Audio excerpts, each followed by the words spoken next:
still want to go in to come in, and then we'll proceed.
Afternoon, everyone. Greetings, everyone.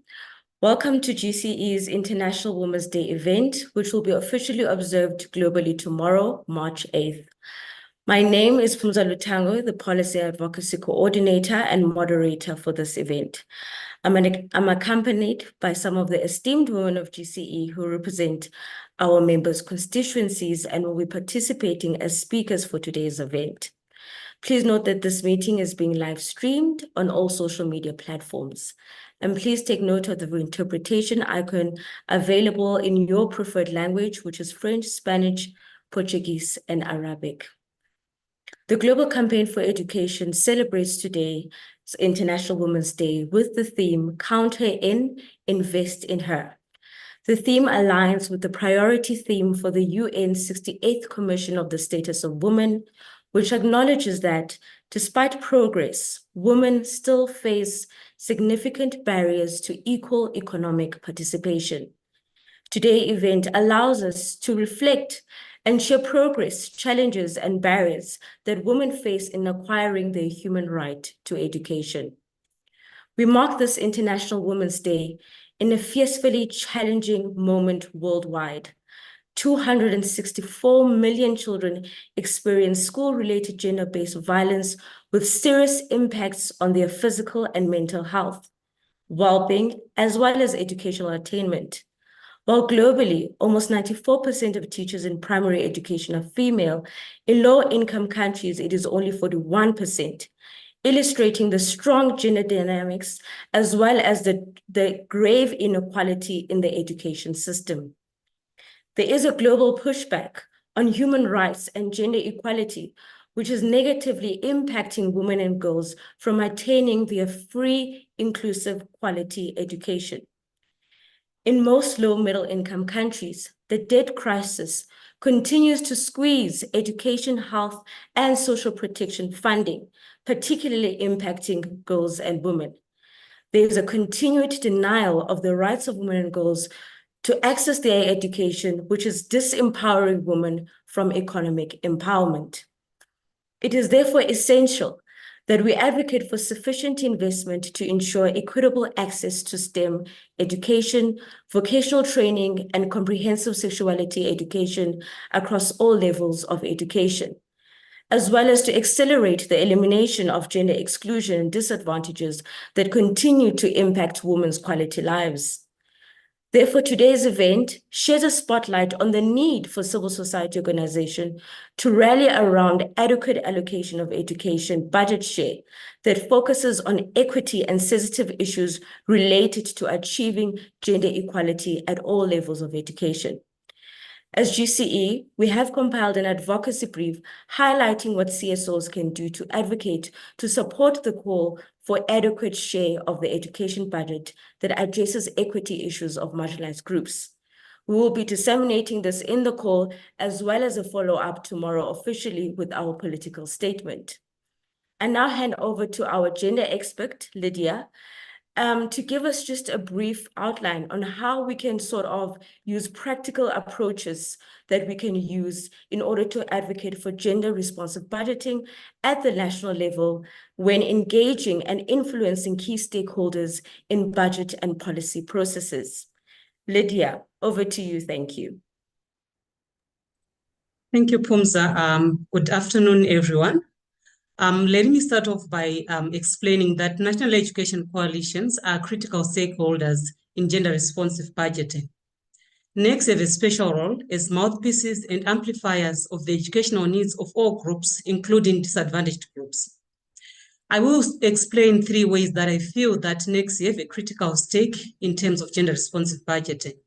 Firstly, their ability to convene various education activists, organizations, working to ensure the right to quality education for all children is fulfilled, and advocating for learners with disabilities, teacher unions, faith-based organizations, community-based organizations, and school-based organizations. They also have a special positioning and they get invitations to be part of dialogues, national spaces within ministries of education and other intersectoral platforms, thematic committees, education sector planning processes, and local education groups. Lastly, their ability to hold and to petition parliamentarians and parliamentary portfolio committees on education, finance, and gender to play their oversight role of ensuring that governments provide the right to education. Because of these 3 points that I've raised above, in practical terms, NECS may play the following in terms of gender-responsive budgeting. Firstly, national education coalitions can examine budgets through an equity lens. This is to say, they can understand the context and types of inequalities and disadvantages that are present. This calls for national education coalitions to examine budgets beyond national educations, to look at provincial allocations, district, ward, and even school level allocation. Secondly, national education coalitions can gather evidence on the disadvantages faced by rural, peri-urban, urban schools and investigate funding allocated to them and those most discriminated against. It is also important for national education coalitions to consider intersecting inequalities such as ethnicity, disability, gender, class, and non-national citizens, for example, immigrants, refugees, asylum seekers, and those that can easily be overlooked in the process of budget planning. Thirdly, national education coalitions can review government policies, programs, and budgets. Some policies leave out gender gaps, disparities, disadvantages, and inequalities faced by different groups. As such, budgets are seldom allocated to meet the needs of learners falling in these categories. Therefore, national education coalitions can then use this to demonstrate and lobby the government for gender-responsive budgeting. Lastly, build cross-sectoral alliances with coalitions, networks, and organizations that work in support of gender justice and gender-responsive budgeting. Examples at national level can be to build alliances with independent commissions, such as gender commissions, human rights commissions, build relations with student networks, junior parliamentarians, men and boys coalitions, and other coalitions working on gender, tax justice coalitions, disability and gender networks, and so forth.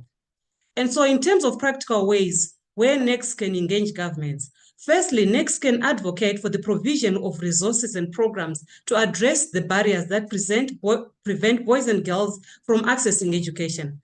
This could, by simply addressing long distances to school. We all know that long distances to school are one of the challenges that affect girls and even boys from transitioning to higher grades. The lack of sanitary facilities, water, sanitary wear, disposal mechanisms, school fees, uniforms, school feeding, and so forth. Therefore, NECS can advocate for the provision of such resources by government. Secondly, national education coalitions can advocate for gender-responsive teaching methods. These are teaching methods that ensure that learners' needs are considered and that no one is left behind in the teaching and learning process. This includes the review of curricula, teaching and learning materials, to remove all stereotypes that can pose as challenges to full participation of learners. Thirdly, advocating for the review and development of policies, circulars, and programs that ensures needs of all learners and staff are met. This includes developing codes of conduct to eliminate any harmful practices such as school-related gender-based violence and to ensure that safe and protected environments are there in schools. Lastly, advocating for the provision of comprehensive sexuality education, information, and services that is age-appropriate, using inclusive approaches, readily available, considering methods of delivering the information. These are some of the ways that national education coalitions, in terms of their positioning at national level, can use in terms of gender-responsive budgeting. Thank you. Thank you, Lydia, for sharing those strategies and approaches when we engage with key national decision makers when it comes to gender responsive budgeting. I particularly appreciate that you highlighted the different other marginalized groups that we can also advocate, such as groups of disabilities, refugees, asylum seekers as well.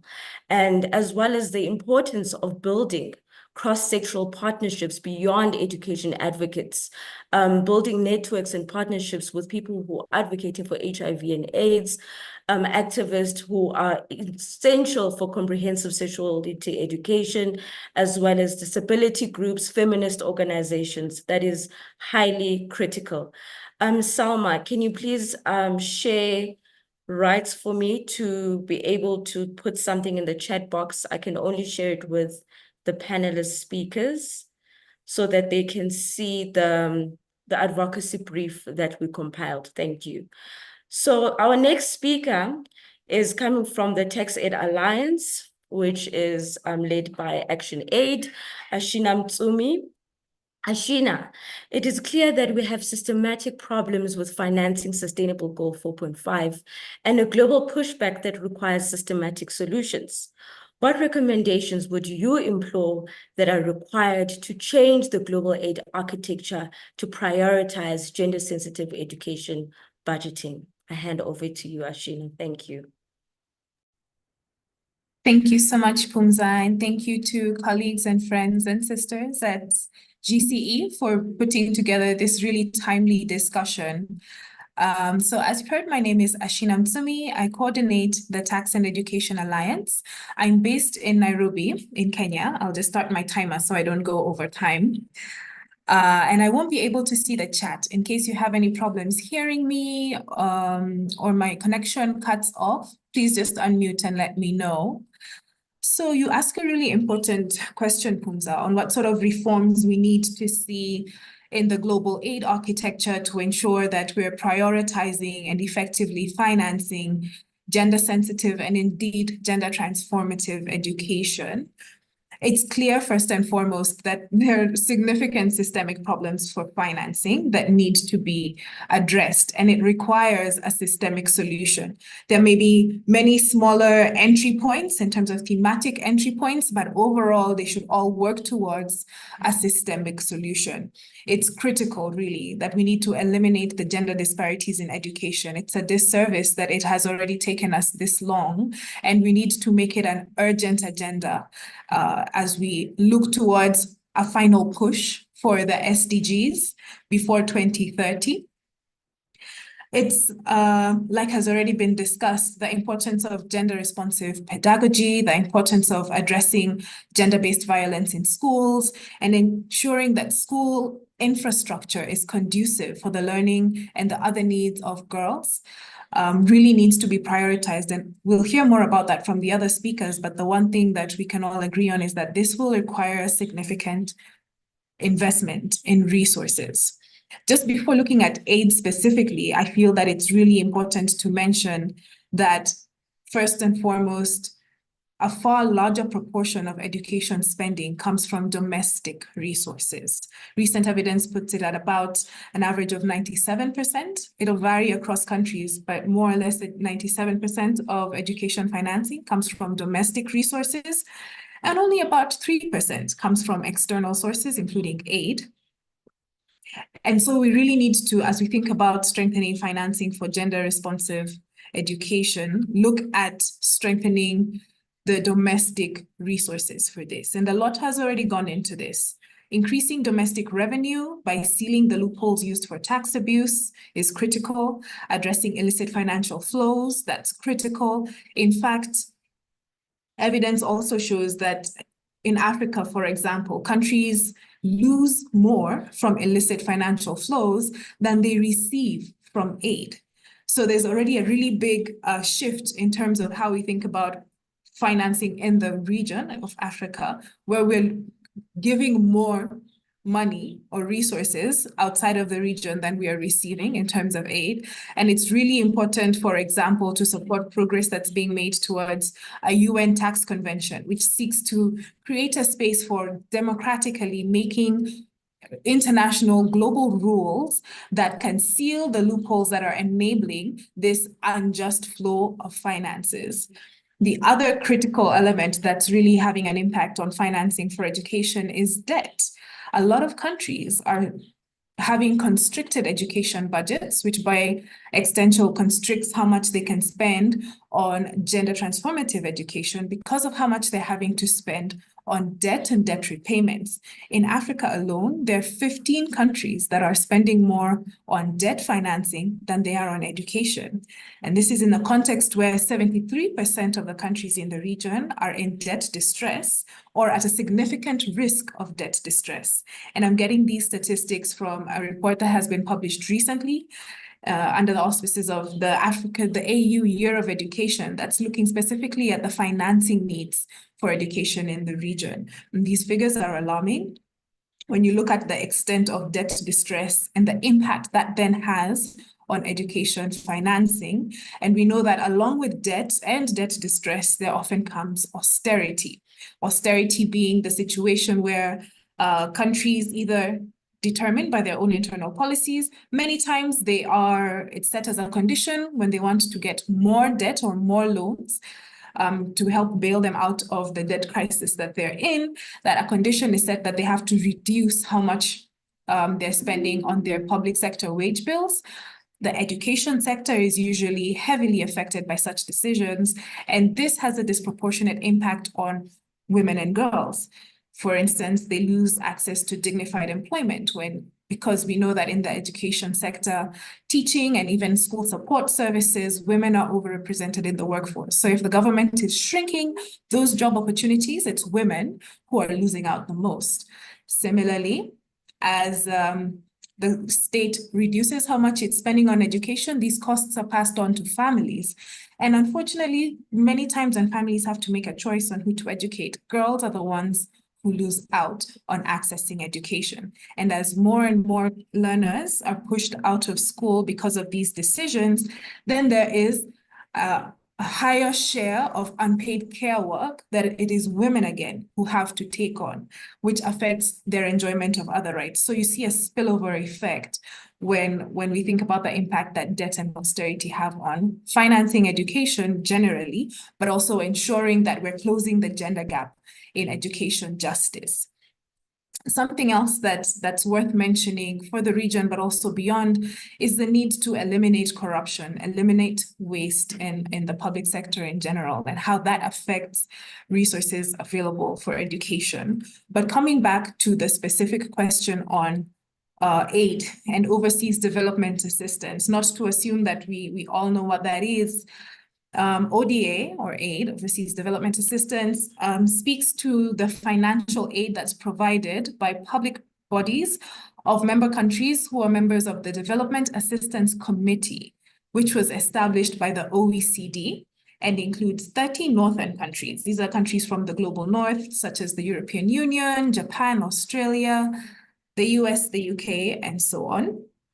And they identify a list of global south or global majority countries that receive aid. And the aim of aid is supposed to be to promote economic development and improve the standards of living by investing in essential services such as education, health, environment, and climate. And it's highly encouraged that it should be under the best financial terms. So for instance, through grants or through soft loans, and these are loans that are below market rate, or involve more favorable terms of repayment. And the commitment that these DAC countries have made, those are the global north countries that give aid, is to allocate at least 0.7% of their gross national income to ODA. But by 2021, research found that only 5 of these countries had met that commitment. So already, as you see the structure of it, there's some glaring problems that come up. So the first thing is that aid already tends to be very patronizing framing, especially when you look at the historical and even present context, thinking about the colonial history of the world. The countries that are part of the donors are largely the former colonizers, and the ones that receive are those that were colonized. So there's a problem there in terms of it's sort of perpetuating or still embodying colonial legacies and extraction and exploitation that took place historically, but that is still very much at play in the global economic structure that we operate under today. As you've seen, if they're committing 0.7% it's really not much. Even when we look at the proportion in education, only 3% is coming from external sources, 97% from domestic sources. It's not that much. Many times, another problem is that aid can come with conditionality. So the countries that are giving the aid are setting the terms of how it should be used. There are instances where they set those terms to be more favorable to themselves. So for instance, aid for trade, we're going to give you this aid, but you need to spend it with these companies, many times companies that are hosted or based back in their own country. So it's really a way for the funds to circle around right back to the countries that are supposed to be giving the aid. And connected to that is a sense of unpredictability, where it can be cut off without warning. It can really disrupt national plans and efforts, where you can plan your budget according to how much you're expecting to receive, but it doesn't go that way in the end. And it's perpetuating a power imbalance in the global economic system that goes to the heart of the structure that we need to change. So as we talk about reforms needed in the global, excuse me, the global aid architecture, I think something to bear in mind is that it needs to be short-term. We need to view aid as a short-term interim measure that's really only peripheral to the core agenda of changing the system. And part of the change in the system is addressing tax justice, addressing debt justice, and the structures that need to be in place to shift the power dynamic, to shift the flow of finances and resources to a more just arrangement. On aid specifically, even the framing of aid is problematic when you look at that historical and present context. And what we perhaps need to be looking towards is more reparative justice, and the debt that the global North owes to the global South for the decades of extraction, for the climate crisis that we now find ourselves in, and even looking specifically at women. The empire was built on women's labor and unpaid care work. So there's also the element of reparations owed to women and girls for the historical extraction and exploitation of their labor. And maybe as we think about how we're going to reform the global financial and aid architecture, it's going to be a discussion around reparative justice and the debt that the North owes to the global majority, and how that can then be used to strengthen our education systems and ensure that they are gender transformative. I can see Phumza signaling me that I need to wind up, so I'll stop there for now, but really looking forward to the discussion with everybody else. Thank you. Thank you, Ashina, for that very strong intervention. I completely agree with you when you talk about reparative justice, and really considering that so much has been lost. When we talk about today, the economic empowerment of women, we need to also address the injustice and imbalances of the past that have brought us here. But I particularly appreciate you signaling that, considering that education is a human right, states remain the duty barriers. And I agree with ActionAid and the Tax Aid Alliance's position to say that domestic financing should be the greater pull when it comes to addressing issues of inequality, addressing issues of the past and injustices, and there must be adequate, sustainable financing to support that agenda. We do see experiences of this neoliberal policies where the global North continues to dictate the political framing of the global South due to aid. And we must, as advocates, whether it's climate justice advocates, education advocates, rally in ensuring that it is within our countries to be able to not only to define our policies, but to receive these resources based on our own pool of budgeting and resources. So thank you very much for reminding us that the key people that we should be engaging in advocating is the decision makers that sit in the national level and Treasury. The next speaker that I have is Isabel. Isabel comes from the Mozambique National Education Coalition, and she will be taking us through best approaches and highlighting how them as a coalition have been advocating for gender-responsive budgeting and how they have been engaging with key stakeholders such as government. Over to you, Isabel. Muito obrigada. Boa tarde. Aqui Isabel da Silva, sou a coordenadora nacional da Rede de Educação para Todos ao nível de Moçambique. E conforme a Punza vinha dizendo, eu vou aqui fazer uma apresentação relacionada com as abordagens de advocacia para promover a capacidade de resposta na orçamentação sensível ao gênero em África, mas eu vou me centrar sobretudo na experiência que nós temos no país sobre como é que nós, de facto, realizamos a nossa advocacia nesta área. Eu tenho aqui uma apresentação em relação ao contexto, vou ser muito breve, que é uma informação relativa à nossa rede, que é a rede ao nível nacional, que faz influência e advocacia para a melhoria das políticas relacionadas com o setor da educação. Temos uma visão e uma missão, tal como as diferentes redes também têm, e a nossa visão é, de facto, vermos um país onde todas as crianças, jovens e adultos tenham acesso a uma educação básica e de qualidade e sem qualquer tipo de discriminação. E a nossa missão é realizar ações de advocacia para que essas políticas sejam efetivadas ao nível do setor da educação. Antes de falar especificamente do tema que é me proposto, importa aqui referenciar ou trazer algumas atividades que nós, como rede nacional, realizamos na área de gênero para fazer advocacia com vista à melhoria ou à influência de políticas. Nós, como rede, dentre tantas atividades ou várias atividades, organizamos uma formação aos membros da nossa rede sobre incidência política na área de educação.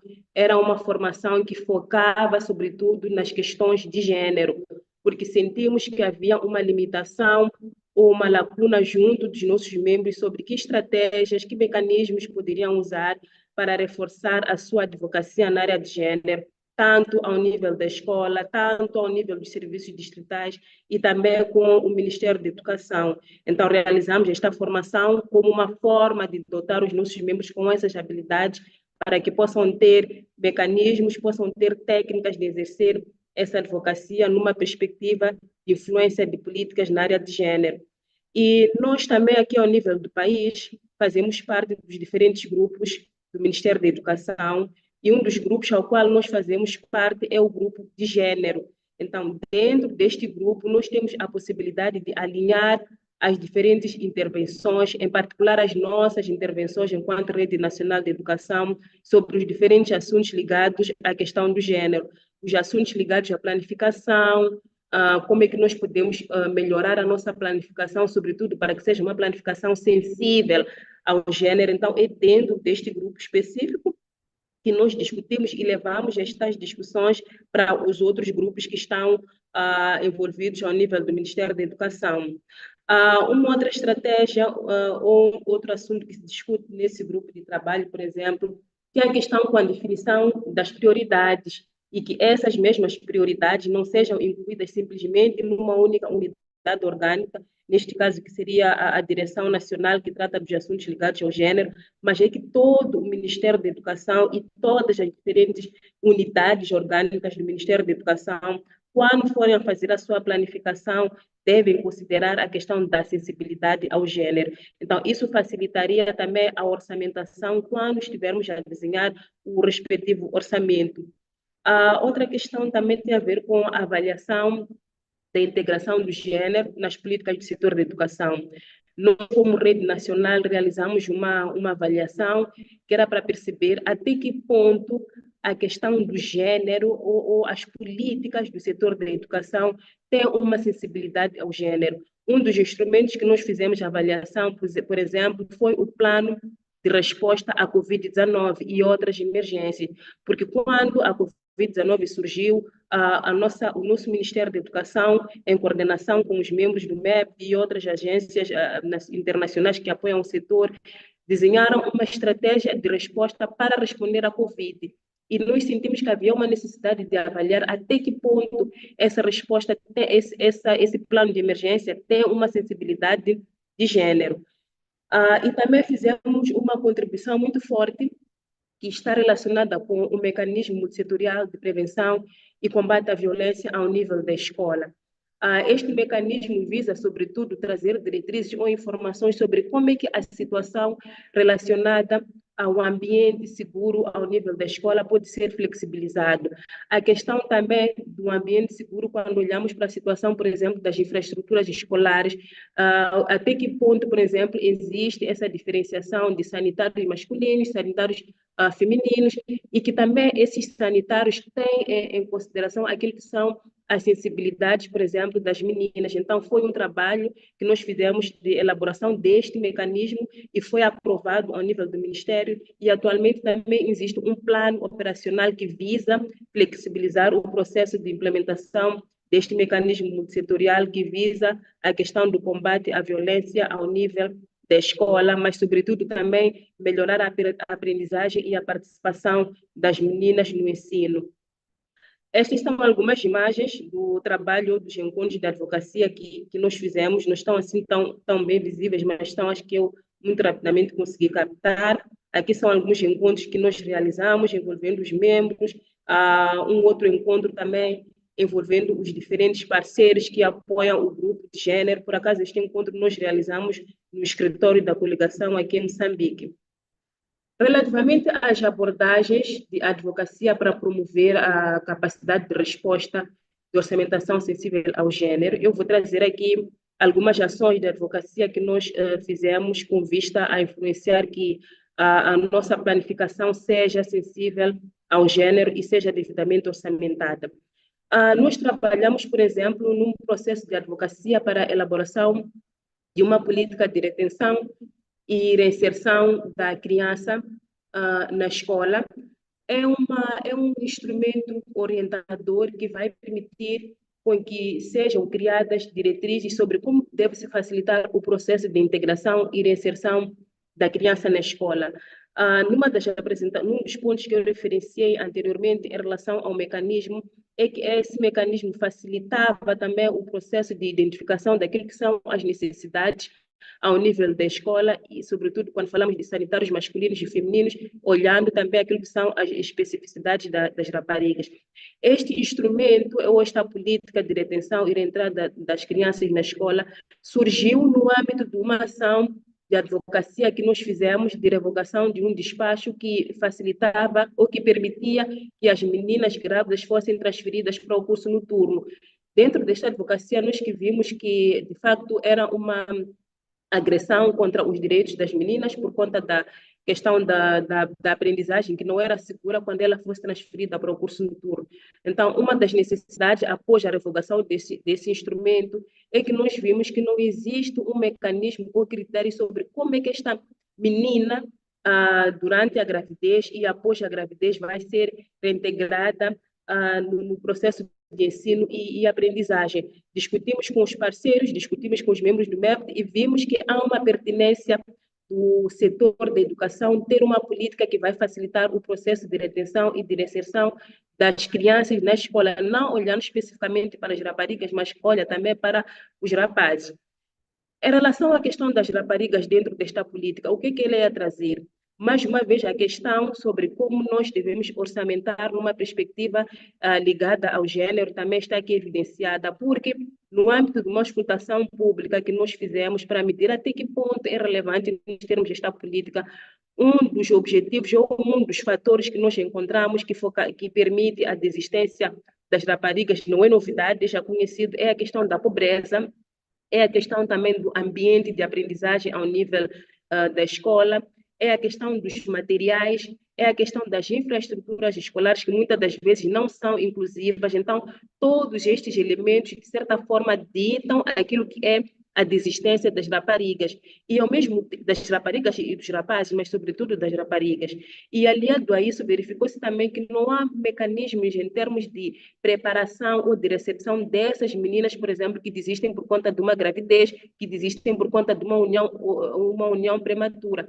Então, esta política visa também reforçar ou trazer mecanismos sobre como é que o setor da educação pode facilitar o processo de reintegração e como é que, olhando aquilo que são as diferentes necessidades ao nível da escola, pode, no âmbito da sua planificação, trazer essas necessidades e essas prioridades no sentido de que elas sejam orçamentadas de modo a responder àquilo que são as lacunas ao nível do setor da educação.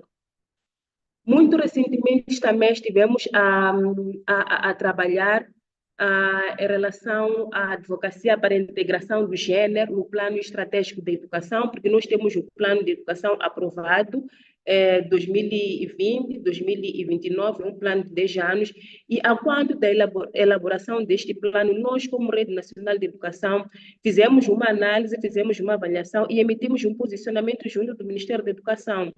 E o nosso posicionamento, uma das questões que apresentava era a questão e a importância de termos um plano estratégico de educação que fosse também sensível às questões de gênero. Embora nós, como país, tivéssemos uma estratégia de gênero, essa mesma estratégia de gênero não tinha um orçamento para sua implementação.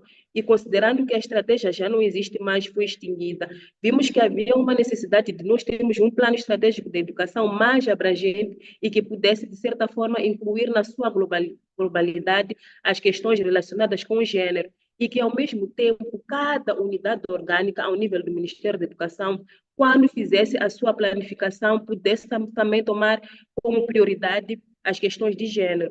Felizmente, nós tivemos o Plano Estratégico da Educação aprovado e a questão do gênero também é integrado na sua globalidade. Mas ainda temos, por exemplo, o desafio de que, de facto, ao nível das diferentes unidades orgânicas, todas as ações relacionadas com o gênero e a sua orçamentação sejam também consideradas, porque temos um setor ao nível do Ministério que trata as questões de gênero, mas sentimos que ainda não há uma apropriação por parte dos outros setores, daí a necessidade também dessa planificação e dessa advocacia que temos que fazer no sentido do plano estratégico na sua totalidade ser orçamentado, sobretudo quando falamos das questões de gênero.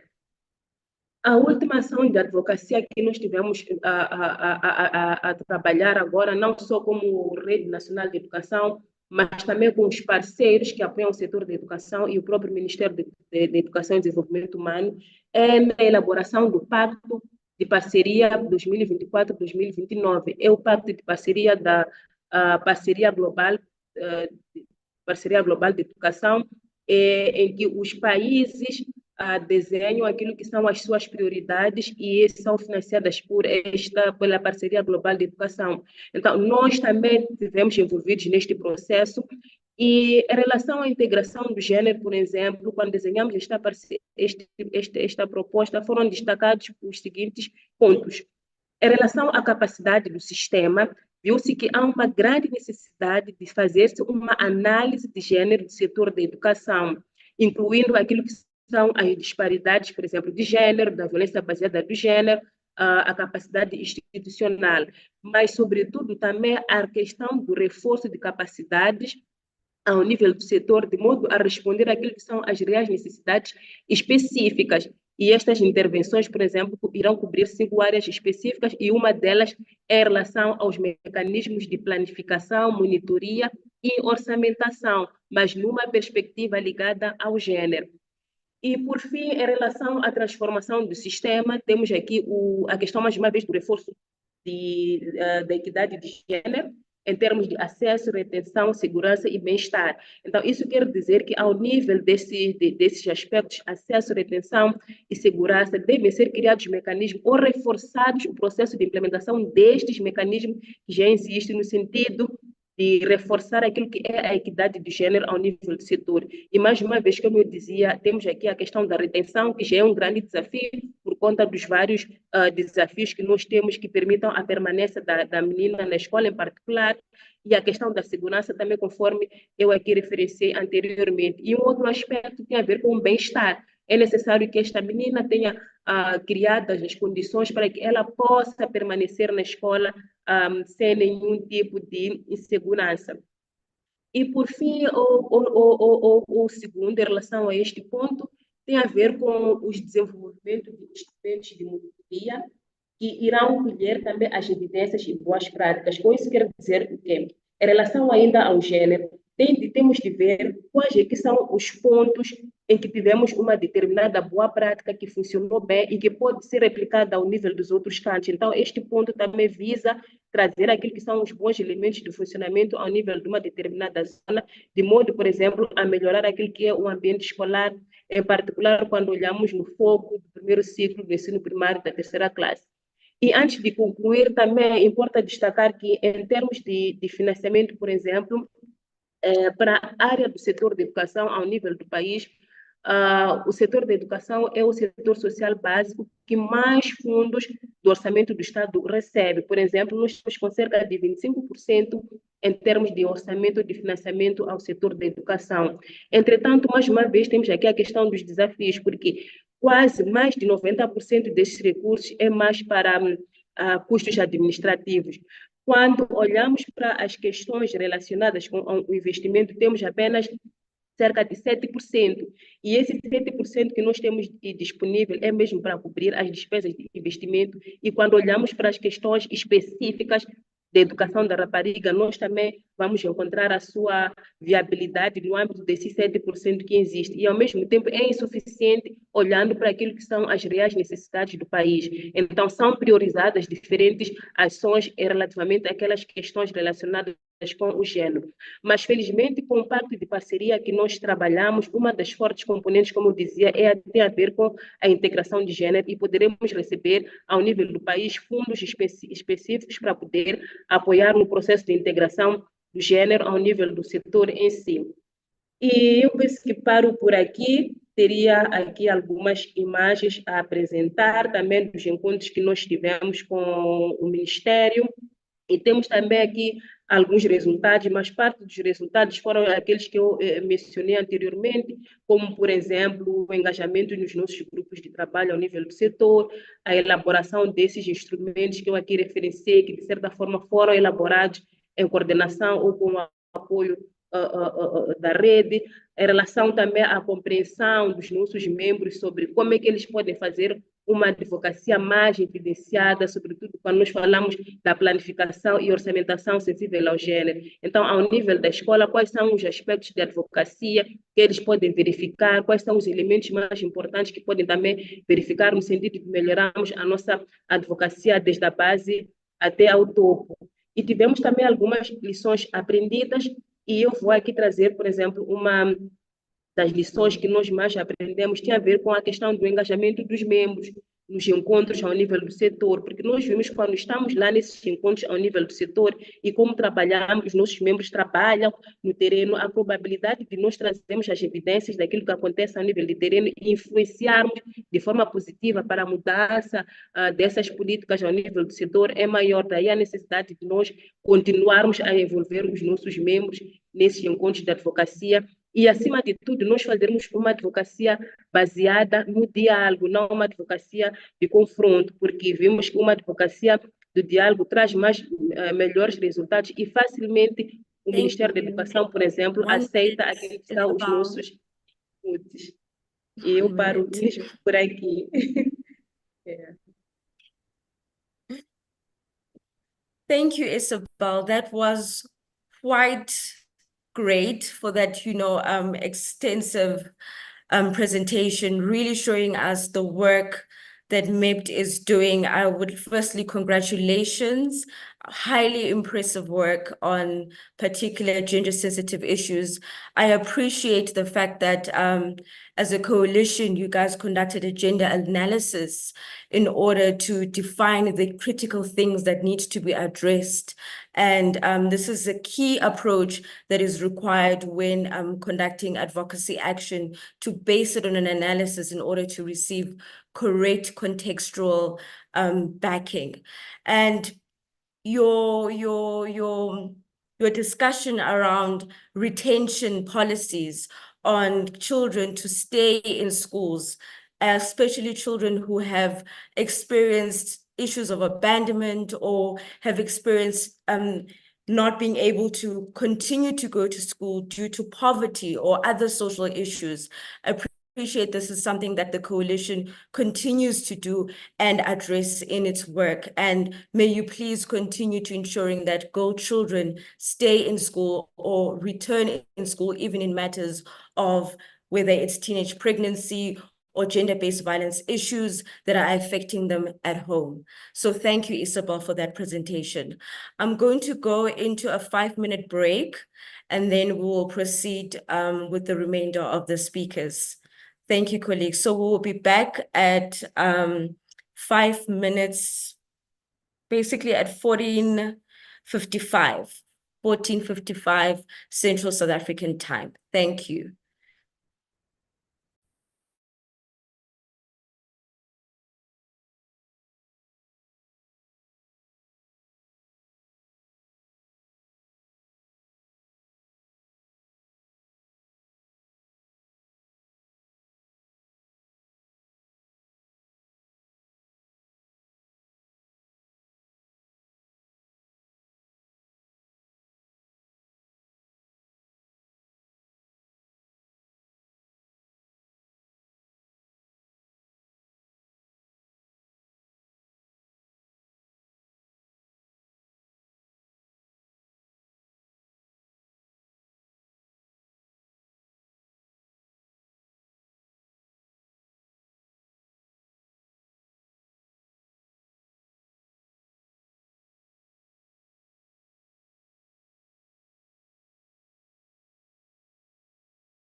Thank you, everyone. I hope everyone is ready for the next session. So the next speaker that I'm introducing now is coming from the regional network from CLADE, and the speaker is Laura Giannichini. Laura, can you please take us through what have been the advocacy approaches and strategies that your region has prioritized in advocating for more sensitive budget allocation in education, particularly focusing on the Caribbean and Latin America region? Thank you, Laura. Muchas gracias, Funza. ¿Pueden ver mi pantalla, verdad? Sí, la ven. Ok, entonces, gracias por Yes, we haber can hear you. invitado a la CLADE a este importante evento que está discutiendo cómo, a partir de los presupuestos, intentar disminuir las brechas de género en educación y más allá. Espérenme. Quería compartir con ustedes un poco de la experiencia de CLADE, que a partir de una discusión en el grupo de trabajo de género, desarrolló un protocolo de presupuestos sensibles a género, es decir, un mecanismo para facilitar la participación en los presupuestos a partir de un análisis muy práctico de cómo entender en las distintas etapas del presupuesto educativo o del ciclo educativo, cómo ponerse lo que llamamos las gafas de géneros, ¿no? Entonces, cómo mirar si cada uno de las etapas de este ciclo dialoga con una perspectiva de género. Pero antes quería recordar que nuestras sociedades contemporáneas, y eso es muy presente en América Latina y el Caribe, están marcadas por una matriz patriarcal.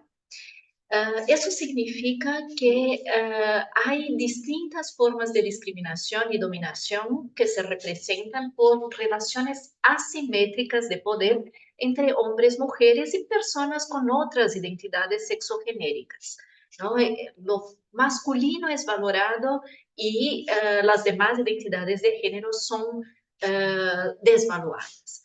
Entonces, hay una ideología hegemónica que se expresa en elementos estructurales, en los marcos normativos, en las instituciones, en el mercado laboral, estereotipos de género, pero también en aspectos disciplinarios, entonces, mecanismos de control, vigilancia en instituciones sociales y que disciplinan a las mujeres, incluso en el campo educativo, pero no solo.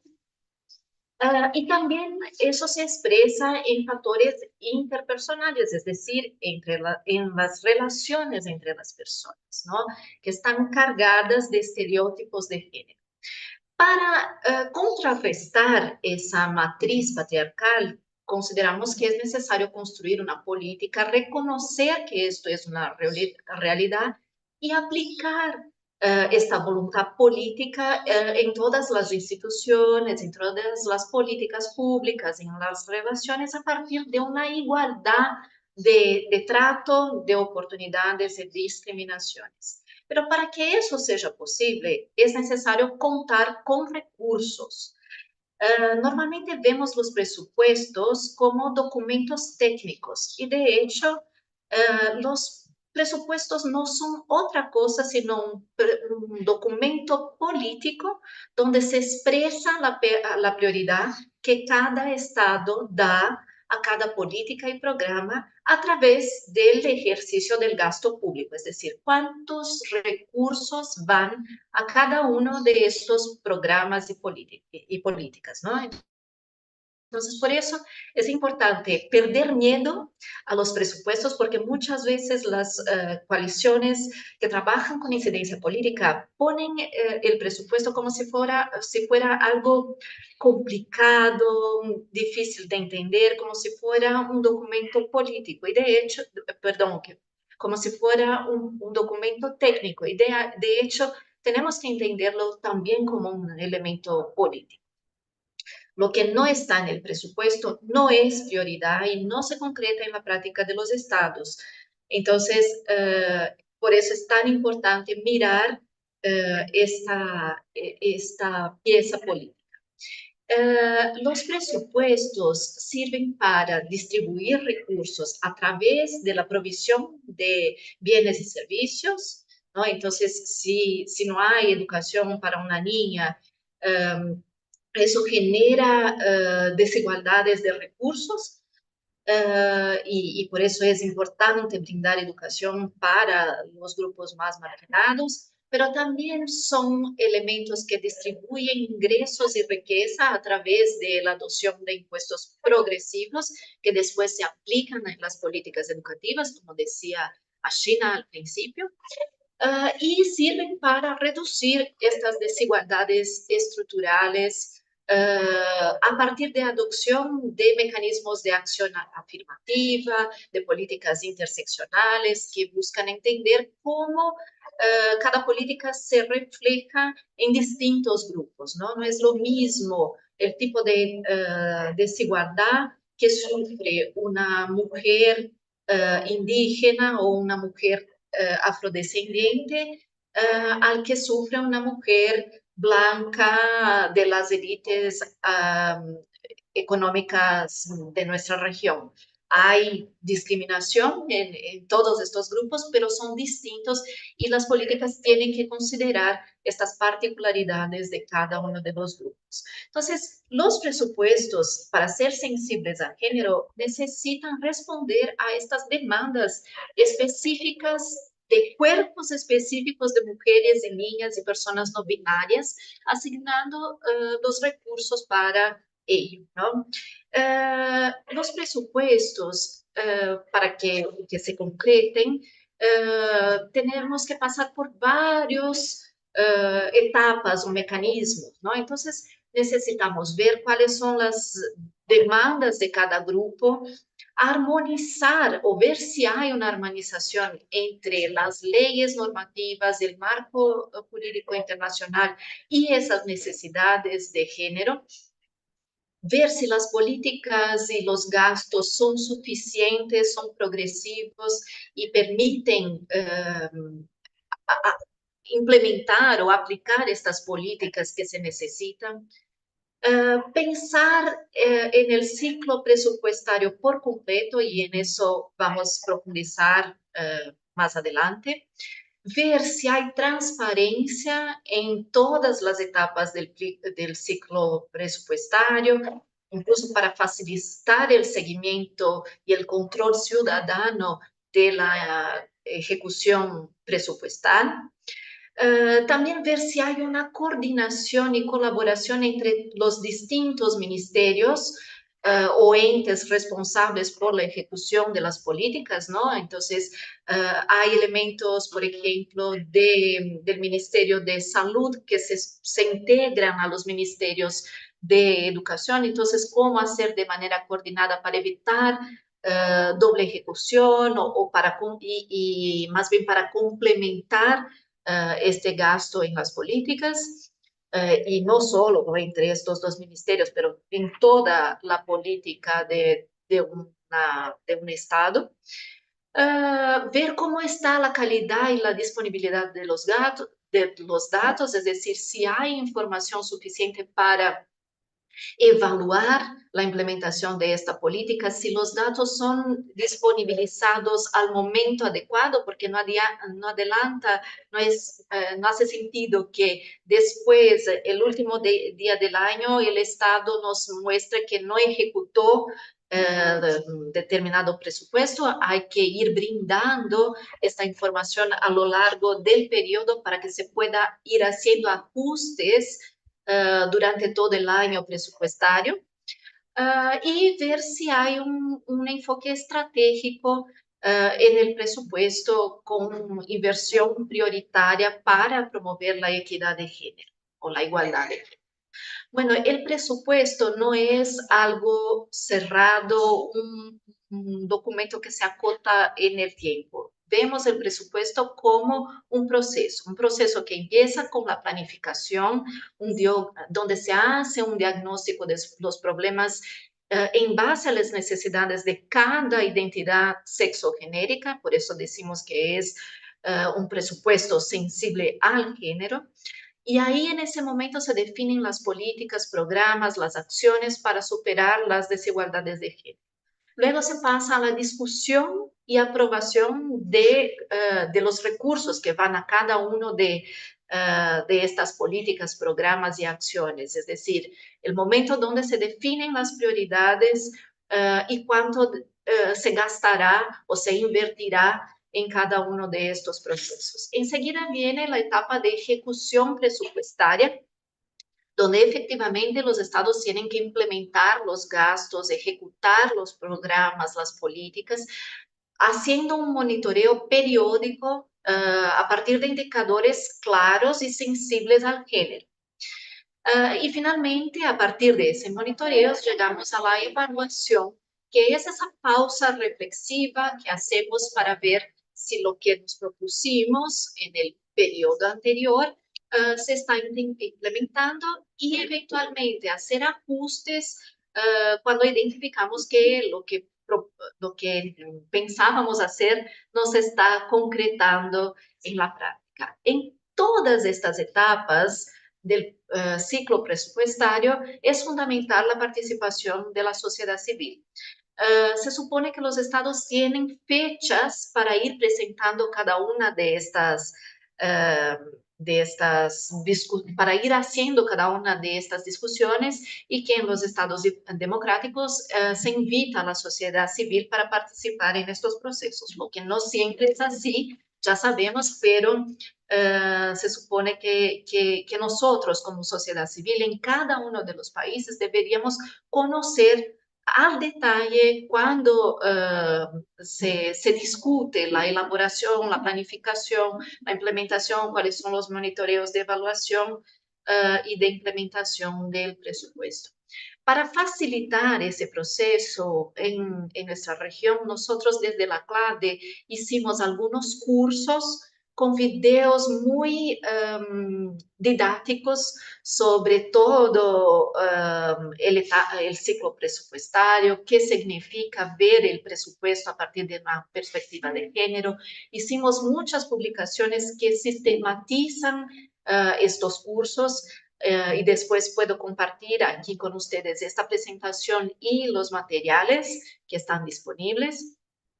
Y hicimos algo que nos parece que facilita mucho, que es esta guía metodológica, donde a partir de preguntas muy concretas, cada una de las coaliciones puede ver en qué medida su estado está respondiendo a una perspectiva de género en el presupuesto nacional. Entonces, aquí tenemos algunas sugerencias de puntos a observarse, sea en el marco jurídico. Entonces, mi estado firmó o ratificó la Declaración Universal de los Derechos Humanos, en el caso de nuestra región, la Convención Americana de los Derechos Humanos, el Pacto Internacional de Derechos Económicos, Sociales y Culturales, en fin, cada uno de los instrumentos internacionales que de alguna manera hacen compromisos internacionales con la igualdad de género.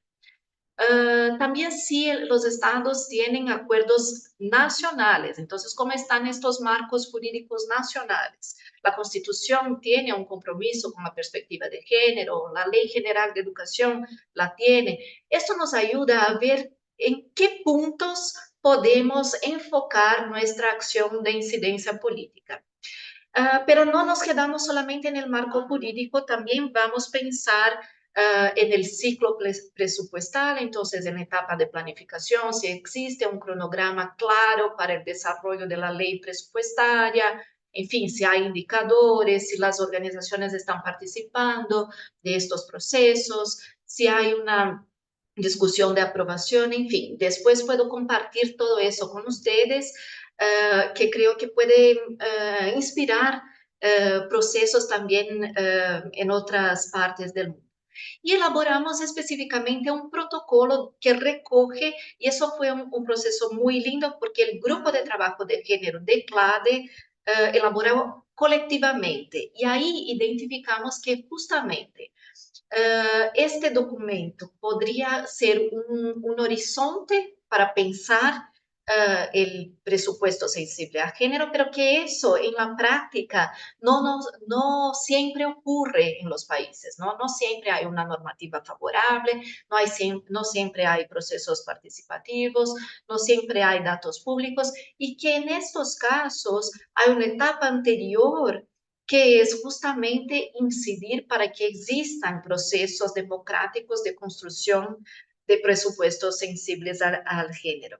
Entonces, hay que ver bien, hacer un análisis del contexto para luego poder incidir en el ciclo presupuestario.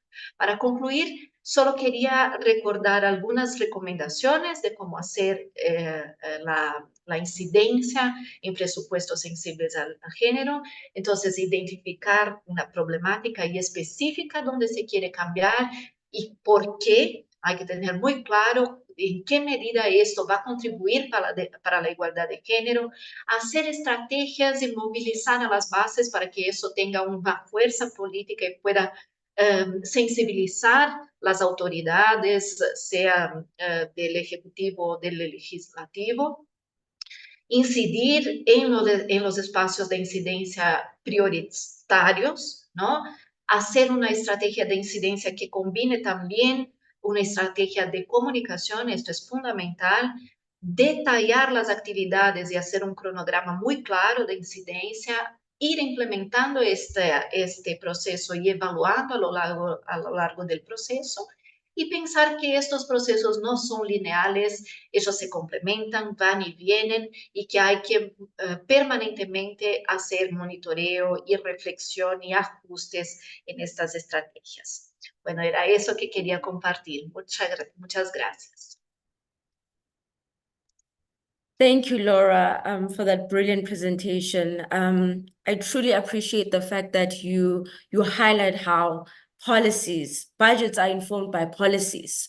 So really the focus should be what is our planning phase and how are we inputting on planning as well as policies that then end up being allocated to particular budgets.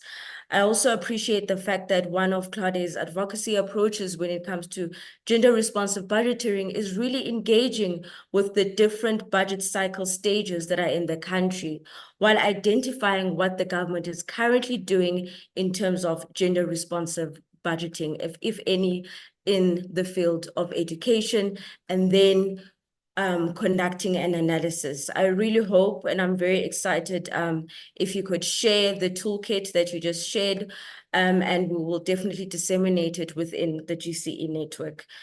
Our last speaker for today is Tasneem, representing AKIA, who will be speaking on gender responsive budgeting in the region of Middle East. Over to you, Tasneem. Thank you, Hamza. It's my pleasure to be here today to talk about. Firstly, I'm Tasneem Lehmouz. I'm the capacity building and learning coordinator in the Arab Campaign for Education for All.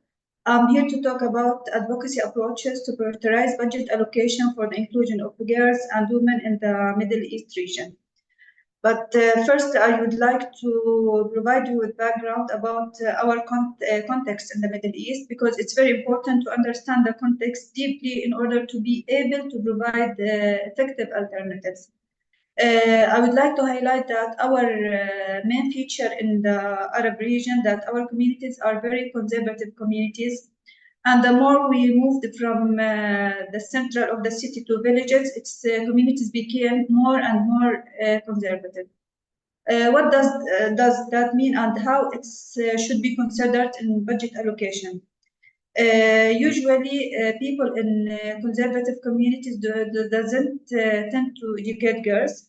And if they want to, or if they accepted girls' education, they may accept primary and higher education.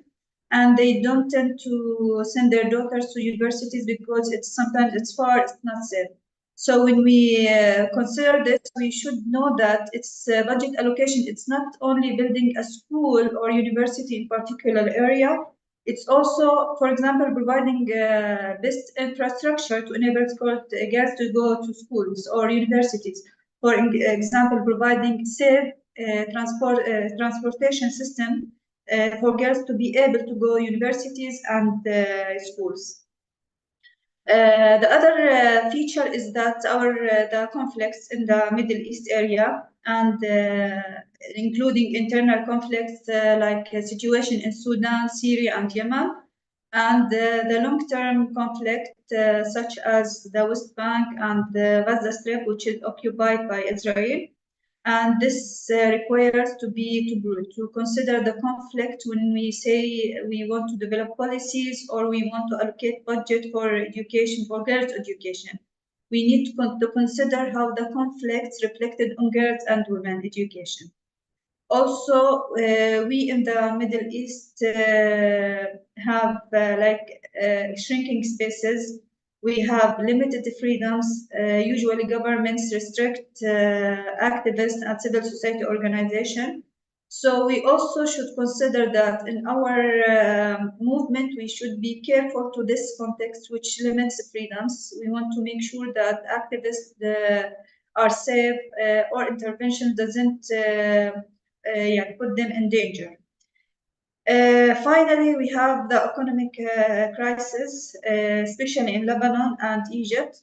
And this means that families usually tend to educate the males in the family, not the females, because they believe that males can support their families economically when they are educated, when they get good jobs, while girls usually get married and they don't support their families. These all factors and many other factors, but these are the main factors that I want to focus on, which is the conservative community, the conflict, and the shrinking spaces and economic crisis. This influenced the girls' education, and this influenced the way that we went to intervene in girls' education and budget allocation. Our approaches in ACYA, we usually adopt holistic, inclusive approach. We consider the sensitive needs of gender and people with disability and people in remote places in order to be holistic and inclusive and to be able to provide proper education for all. And we adopt participatory human rights-based approach, which also we believe that all rights are interconnected and interdependent. For example, in order to be able to get proper education, we should consider the very basic needs for humans. For example, food, the right to proper health, the right to good environment. Every rights influence other rights. We also promote adequate education financing in line with the Universal Education Framework on SDGs and specifically SDG 4, considering other SDGs. And of course, we consider the action tracks of transforming education, and we respond to what happens and the updates on the international global sphere. Our strategies is building and strengthening allies, for example, starting from our structure in ACYA, which is built on national coalitions, and we also build alliances with trade unions, with media sectors, and even with the decision makers who could support us. And we build networks at national, regional, and international level. For example, we, in the Arab campaign, participated in creating the Arab House for Adult Education and Development. We also a member in the CCNGO of UNESCO and the Higher Level Steering Committee. Why this is important? Because it helps us to influence the global agenda and regional agenda. And we believe the more we could influence these agendas at the global and regional level, this will be reflected on the national agendas in the Arab countries. And so we can contribute effectively to influence policies. Secondly, we adopt capacity building, which means a long journey, starting from understanding and assessing the needs of national education coalitions and provide training based on these needs, and finally engage them with effective actions, for example, awareness campaigns, policy dialogue, lobbying campaigns, according to the context of each country. Of course, we accompany this with interventions at regional level. We also work to build grassroots, because it's very important, like I said, when we said our communities is very conservative, it's making connection with community leaders will enable us to reach people at local level, because whatever we made awareness campaigns at the regional or national level, people usually sometimes don't hear us, because they believe that we came from like remote places, like from other planet, while they hear and listen to their community leaders, either religious leaders or tribe leaders. So the more we reach to cooperate, good leaders, the more we can affect the education agenda and education for girls more effectively in these local communities.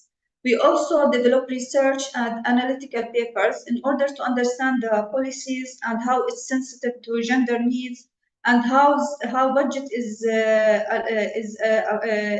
sensitive to gender needs, in order to be able to develop effective alternatives to be more responsive to gender.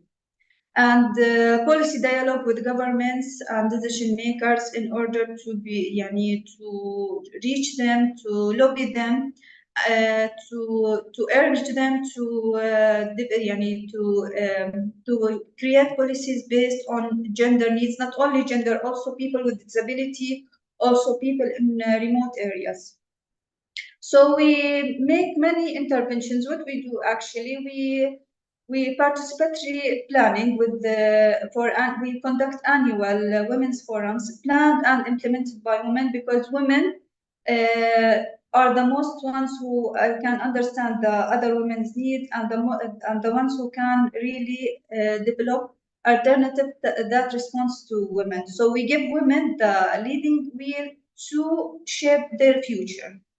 We also conduct gender academies, which is usually focus on policy analysis from gender perspective. In these academies, participants are engaged in policy and the budget analysis in order to be able to understand how policies are created, how budget allocation are distributed, in order to be able to develop effective recommendations for decision makers.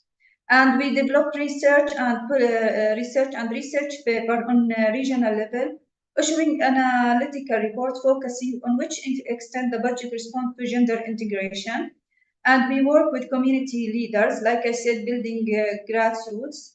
For example, on these interventions that we signed a document with the community leaders in Yemen called Black Shame.